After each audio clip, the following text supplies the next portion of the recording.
Hello and welcome. Thank you for joining us on this Wednesday afternoon. My name is Nicole Imgrund and I'm the owner and director of Rivers Edge Counseling Center. And I'm joined today by Grant Wardlow, one of the amazing therapists on our team.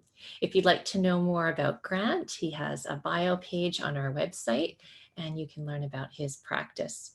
This is part of a Wellness Matters During COVID webinar series that we are hosting. You can see the other webinars on our website. Last week, Grant did a webinar all about mindfulness meditation. He led us in a couple of meditations, but also talked about how meditation works and how it's helpful to us, especially in these times. And I was absolutely thrilled when afterwards Grant suggested that he could do a weekly meditation.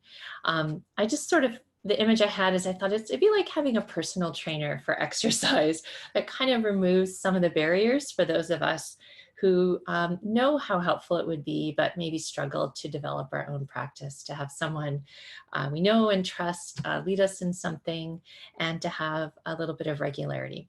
So you are welcome to join any of these by registering today. You should be able to join any of the weekly meditations and just come as you're able. Grant's meditation is going to be just 15 or 20 minutes, and then you're welcome to move on with your day. But he's also agreed to stay till the top of the hour or as long as we have questions. If you'd like to share a little bit about how it's helping you, maybe struggles you're having, questions you have about meditation and how to develop your own practice. So with that, Grant, I am going to turn it over to you. Thank you very much, Nicole. First of all, welcome. Thank you for taking the time to join me here this afternoon. I feel honored by your virtual presence. I hope that one day we can do this all in person, hopefully soon.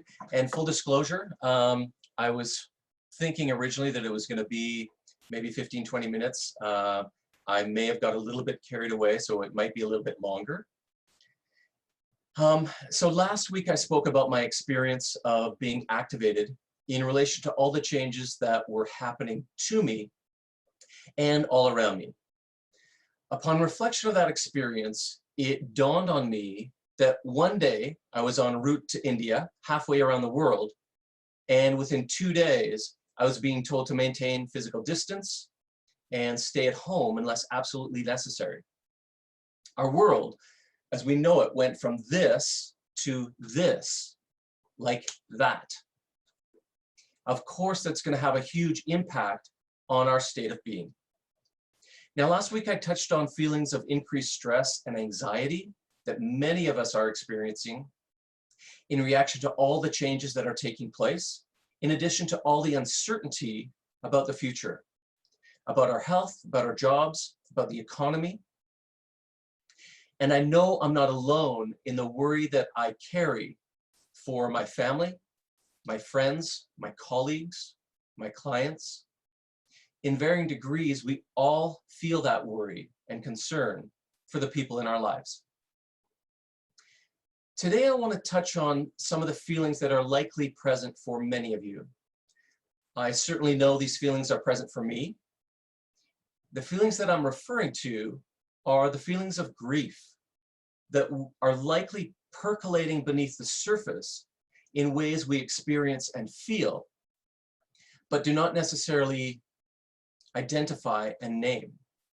And I believe that's important to recognize that grief is a part of our lived experience right now. In some way, given our current circumstances, all of us have already been touched by grief because we have all experienced loss in varying degrees. I know that some of you watching have already experienced the loss of a loved one, or a friend, or a colleague. Some of us have experienced the loss of employment and income, as well as the loss in savings. We've also experienced a loss in terms of not being able to see our family and friends, of not being able to go to work to see our colleagues, of not being able to go to school to see our teachers and friends. And without a question, we have all experience the loss in freedom in the way that we are used to living our lives. And in response to all of these kinds of losses, undoubtedly grief has emerged. I believe many of us are also experiencing anticipatory grief in knowing that it's quite possible that even if we aren't impacted directly, we will likely know someone who is impacted by the virus or the loss of a loved one. I also believe that many of us are experiencing some degree of vicarious grief, which is the grief we feel for others who have either fallen ill or for the families who have already lost someone, or even for those who have lost their jobs. It's the grief we experience in relation to the grief of others. Every day, we receive reports from around the world updating us on the number of new cases of COVID and the number of people who have died. For many of us, this seeps in, and we feel it in a really visceral way. And I think that it's important to honor those feelings. Now, given that we're dealing with various degrees of stress, anxiety, and grief, I want to give you an exercise to help counterbalance the impact of carrying the heaviness of our worry and sadness. While I'm a big proponent of creating time and space to feel our emotions so that that energy can move through us so that we can process them and release them, rather than trying to bury them or push them off to the side, it's also important for us to not be immersed in our grief or in our worry or in our anxiety all of the time. We need to find some type of balance to move out of the darkness that a lot of us are experiencing and move into the light. So I want to teach you a technique called GLAD. Some of you may have heard this, some of you may already have this in your practice. And the GLAD technique begins in the morning when you get up. And this is the mindfulness part of this exercise, is that I want you to set an intention for your day, okay? And I want you to set your intention to pay attention and to be mindful of these certain things as you move through the day. So the G in GLAD stands for gratitude, okay? This is something you're grateful for, something that you're thankful for, okay? So at the end of your day, I want you to be able to reflect, okay? And be able to name for yourself something that you're grateful for, okay? It doesn't have to be big, it can be small, but let it be meaningful. The L in GLAD stands for learning. So this requires you to be mindful of those moments when you are learning something. This could be a new fact. It could be learning something about yourself. It could be learning something about your kids or a friend or your partner or spouse. Okay? The A in GLAD stands for accomplishment. Okay? This requires you to pay attention to those moments in your day when you've accomplished something. Now, this is going to vary greatly depending on your state of being and depending on the day, okay? For some of you, that sense of accomplished might be having a shower. It might, for others, it might be that you went for a run. Still for others, it might be that you read a chapter in a book that you've been always wanting to get to. The D in GLAD stands for delight, okay? This requires you to be mindful of those moments in your day when you experienced something that made you smile, something that made you laugh, something that made you feel a sense of joy, okay? And I invite you, okay, to record each of these, something you're grateful for, something you've learned, something that has given you a sense of accomplishment, and something that made you feel delighted in your day. And not just write it down, but share it with someone. Share it with a loved one. Share it with your BFF. the more that we can use the GLAD technique in our day, it helps us to emerge from the darkness that so much of us are immersed in right now and help move us into the light so we can find a little bit of that balance. Now, to recap from last week, the 4 elements of mindfulness are paying attention on purpose to the present moment without judgment. Within the context of meditation, this looks like the following. We have an awareness of our breath. Our mind wanders. We recognize that our mind has wandered. And in a non-judgmental way, we simply bring our awareness back to our breath. This is meditation in its most basic form. In that formula, we have an awareness of the breath. Our mind wanders. We recognize that it's wandered, and we bring our awareness back to our breath in a non-judgmental way. Plays out over and over and over and over and over. That is meditation in its essence. And if that is all that you ever did in your meditation, it will change your life in a good way. You'll remember from last week, some of the benefits for meditation are that it reduces our experience of stress, anxiety, depression, insomnia, and pain. When we meditate, it also shuts off our fight, flight, or freeze system and engages our rest and repair system, which is why when we meditate, at the end, we often feel that sense of calm, because having an awareness of our breath, taking over our breath, moves us out of fight or flight and into that state of calm. For those of you who were here last week, you remember that I talked about how meditation can actually change our brain. And it does this by changing the neurological pathways in our brain, which changes the way that we think and feel, which changes the way that we relate to ourselves, which changes the way that we relate to the people in our lives and the world around us. This week, I want to report on a study in which the researchers examined the prefrontal cortex. Okay? This is the front part of our brain right here, the most evolved part of our brain. So we know that the prefrontal cortex, which is responsible for the executive functioning of the brain, decreases in size over time. Now, in one study, the researchers took a group of long-time meditators. Long time was defined as a minimum of 7 years, okay? And they compared people from a control group, okay, on their 50th birthdays, okay? They did brain scans.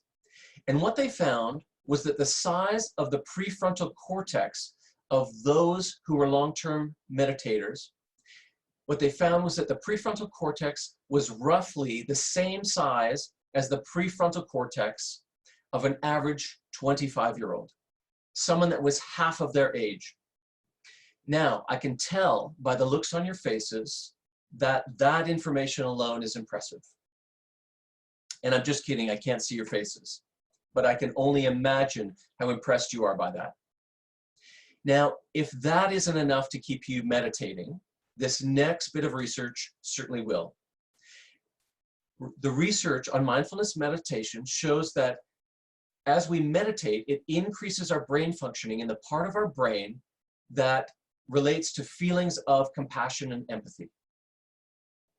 In other words, the more that we meditate, the more we feel compassion and empathy, not just for others, but also for ourselves. And when we feel compassion for ourselves, this is known as self-compassion. What is self-compassion? In a nutshell, self-compassion is compassion turned inwards. It's having compassion for ourselves. It is being open to the reality of our own suffering and aspiring to comfort and heal ourselves from that suffering. The etymology of compassion comes from Latin, meaning co-suffering. So compassion involves feeling for another. When we think of self-compassion then, self-compassion is feeling for ourselves. In this way, self-compassion includes being kind, empathic, generous, and accepting of ourselves in the face of our own pain, sorrow, and suffering. And this is important because when we look at the research of self-compassion, this is what emerges. Research shows us that self-compassion can decrease feelings of depression and anxiety, sound familiar? As well as reduce self-criticism, our fear of failure, and perfectionist tendencies. Self-compassionate people also experience less negative affect, such as feelings of anger, contempt, disgust, guilt, fear, and nervousness. People who are self-compassionate report higher relationship and life satisfaction, feel more social connectedness, and experience higher levels of optimism and happiness than those who are not self-compassionate. And finally, self-compassionate people also maintain a higher personal initiative. This means that self-compassionate people are more willing and able to make the necessary changes in their lives that add to a greater sense of health and wellness. I can't think of a better time in our history to be self-compassionate than right now. Let's begin today. What does self-compassionate look like? Number one, okay, we have to be mindful of those moments when we are suffering, when we are having a moment of pain. We have to be mindful of the moments when we are about to start to go down that path of going to war with ourselves so that we can stop. Number two, we have to be mindful and recognize that we are not alone in our suffering, that we all suffer. This is the human experience. And we have to begin to take comfort in knowing that we are all in this together. And number three, we have to show ourselves compassion. So instead of going down that path of going to war with ourselves, of beating ourselves up, we have to show ourselves compassion by offering ourselves a kind word. We have to say to ourselves, I'm really hurting in this moment. May I show myself kindness. May I accept myself as I am.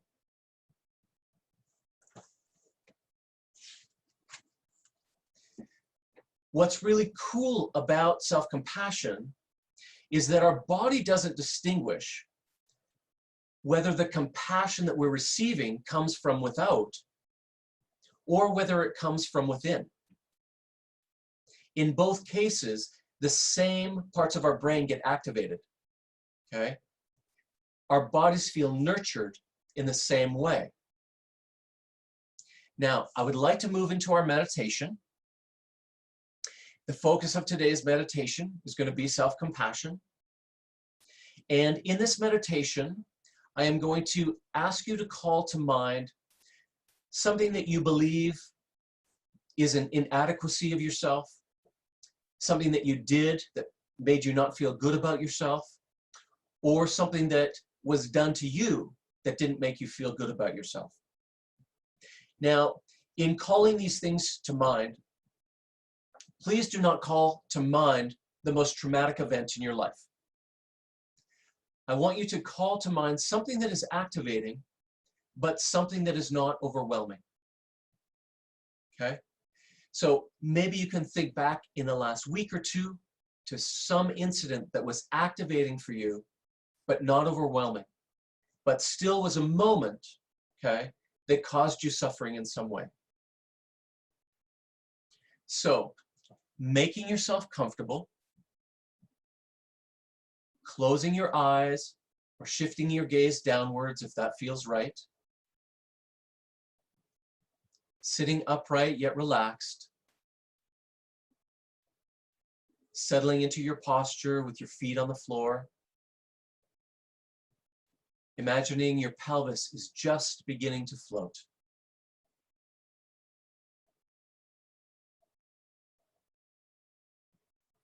Letting go of all the things you had to accomplish in order to be here today.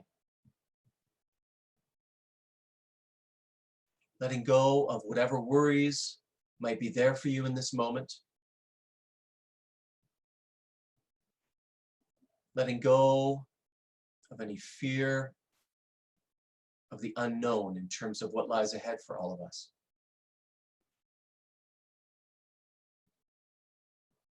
Giving yourself permission to be present in this moment.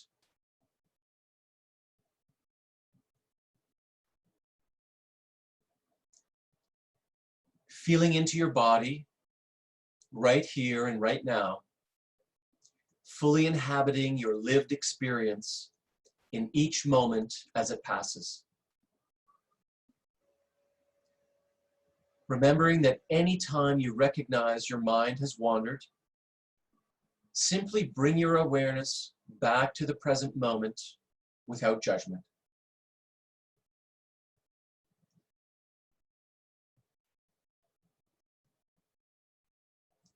Taking time now to scan your body, letting go of any unnecessary tension that you might be holding.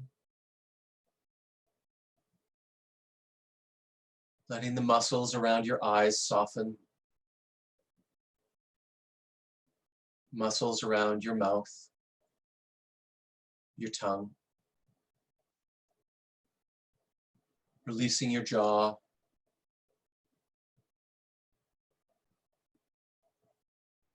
Softening your neck, your shoulders.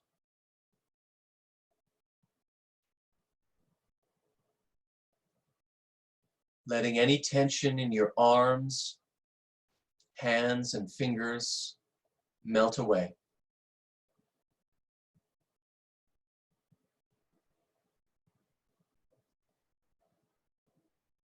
Letting go of any tension in your hips. Softening the muscles of your legs, your ankles, and your feet. Letting whatever tension is there for you just melt away.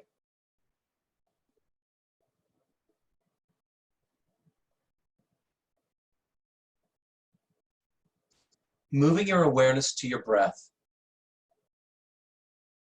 Focusing on your breath.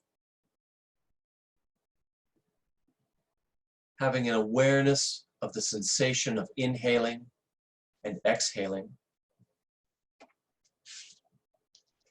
Allowing yourself to be present in each breath.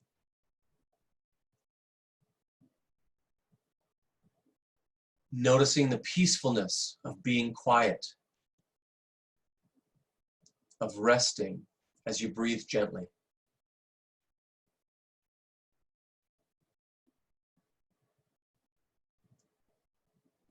Bringing to mind now some aspect of your personality or some mistake that made you feel inadequate, or some experience where someone else's actions or words caused you to suffer in some way.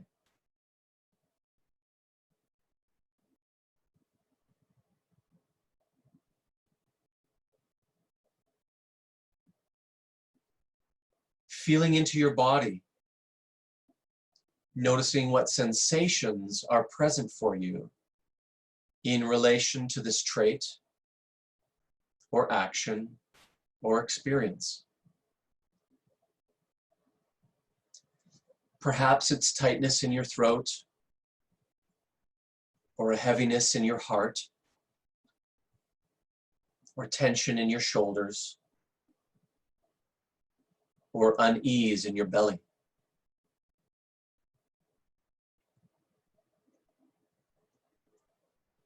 Feeling the emotional quality of these sensations. Feeling the sadness, the fear, the isolation, or the shame that comes up for you when you think about this inadequacy that you carry, or this action that you did or was done to you.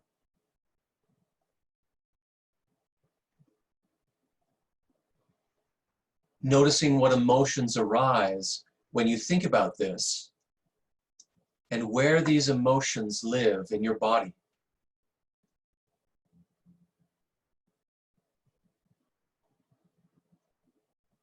Allowing whatever emotions are there for you to just be there in your body.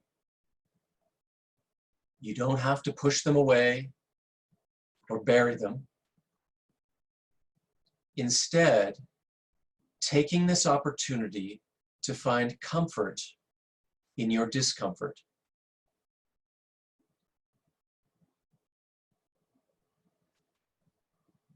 Getting in touch with the feelings associated with your suffering. The emotions associated with not being good enough, or feelings of unworthiness. And just let them be. Some of our greatest suffering comes from within ourselves. We carry the belief that somehow we are supposed to be perfect. If it serves you, taking your hand and placing it gently over your heart in a calm, soft, comforting manner. Noticing if you can sense your heart in this moment. Allowing your heart to be moved in relation to how difficult your emotional experience is when you think about this thing that makes you feel bad about yourself.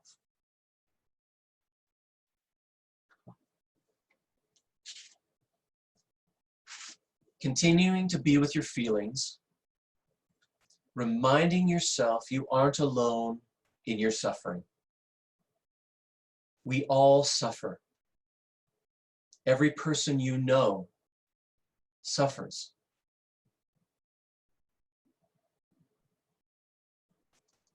Taking comfort in knowing you do not have to be isolated in your pain. You do not have to be alone in it.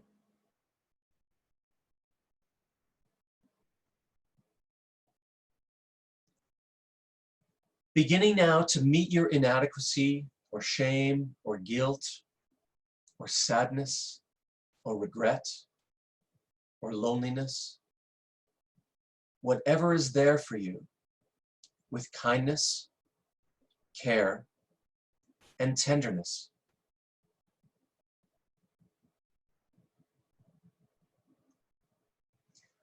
I'm going to say some phrases aloud, and I would like you to repeat the phrases silently to yourself in a way that comforts and nurtures you.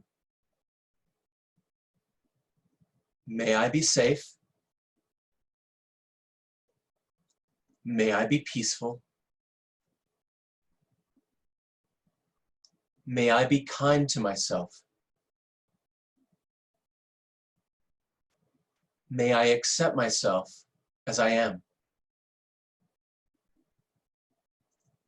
Feeling into the warmth of your hand on your heart as it nurtures you and soothes you.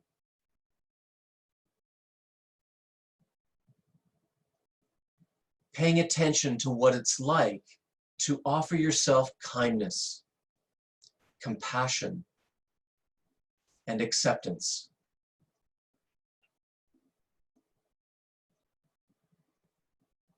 Noticing what changes this brings about for you.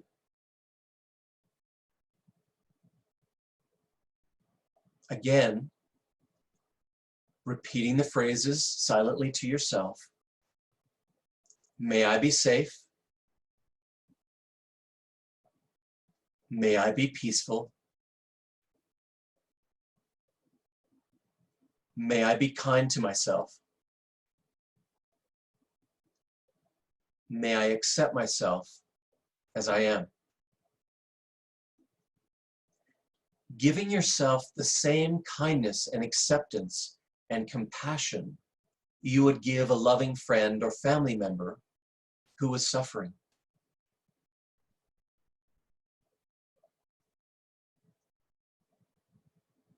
Remembering that we all make mistakes. We all feel inadequate. We all fail. This is the human experience. We all suffer in various ways. May I be safe. May I be peaceful. May I be kind to myself. May I accept myself as I am. Imagining your pain being surrounded and nurtured by your own love and compassion. Feeling its warmth, feeling its care,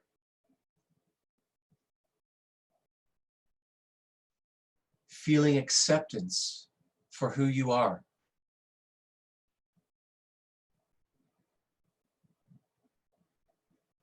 Continuing to experience the nurturing comfort of self-compassion.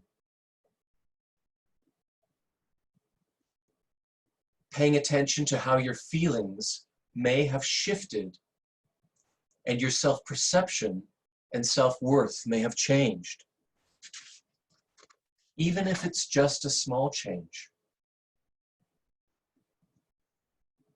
Perhaps you've been able to forgive yourself or lower your bar of perfection as you begin to recognize and integrate the belief that you are enough just as you are, that you are worthy of love, of joy, of respect.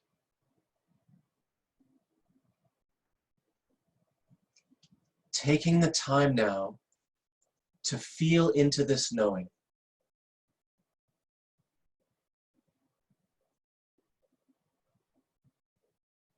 May I be safe. May I be peaceful. May I be kind to myself. May I accept myself as I am.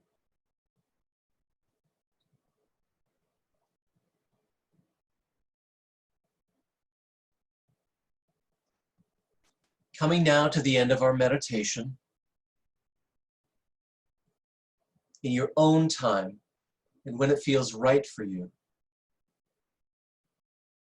begin to slowly open your eyes. Have a little stretch if necessary. But I invite you to see if you can hold on to that feeling of acceptance, of nurturance, of love. I want to thank you for joining me today, and I look forward to seeing you next week. Please, everyone, be safe, be healthy, and above all, be kind to yourselves. Thank you. Thank you, Grant. Yeah. Does anyone have any questions? Comments?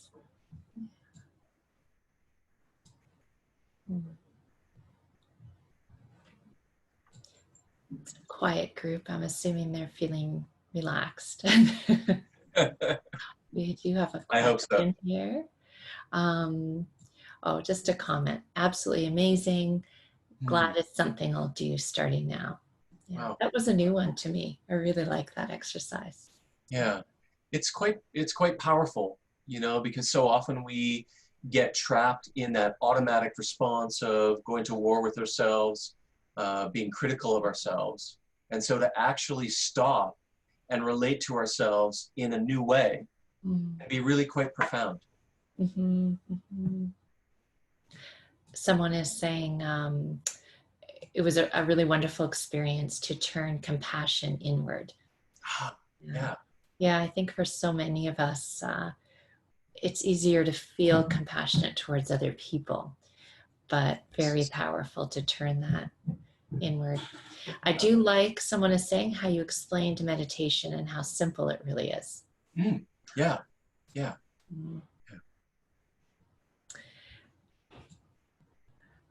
Just learning to meditate.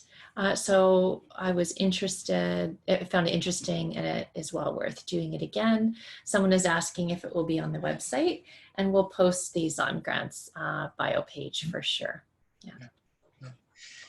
And I think one of the great things about self-compassion is really that it's available to us all the time, right?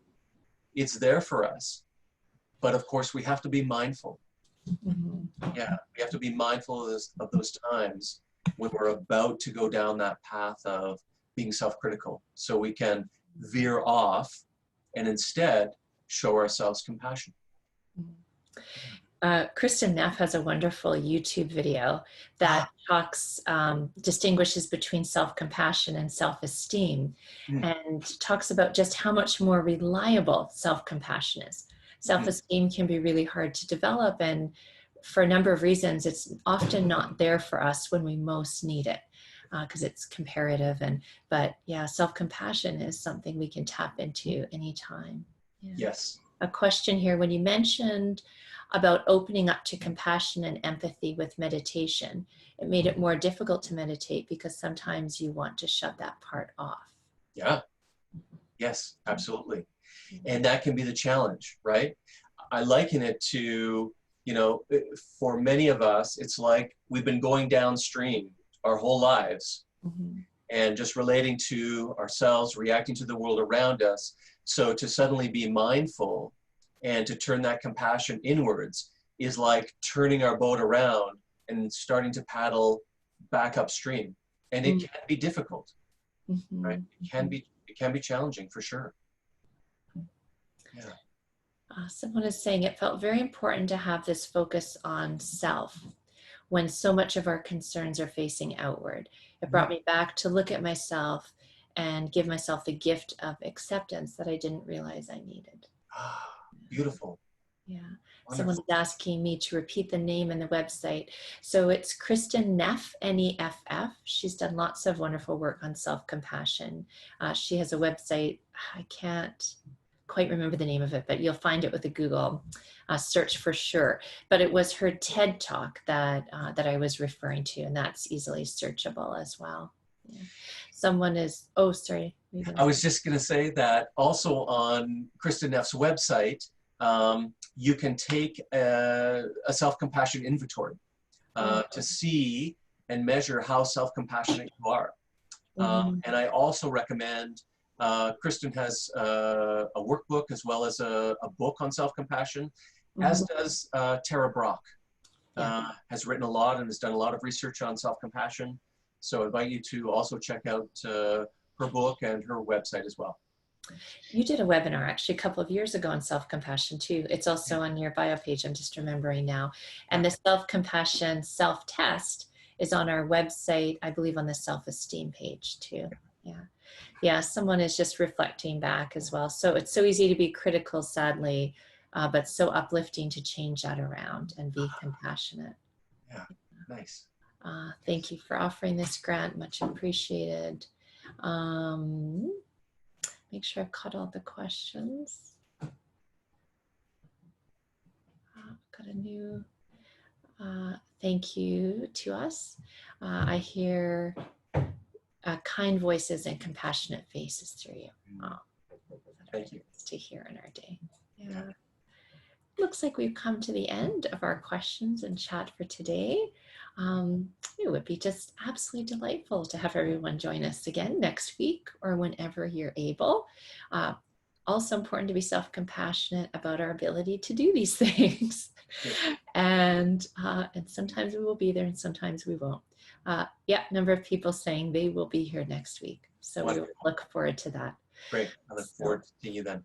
Yeah, best to you, Grant, and to Thank all you. the rest of you for your day as well. Take care. Thank you, everyone. Be well.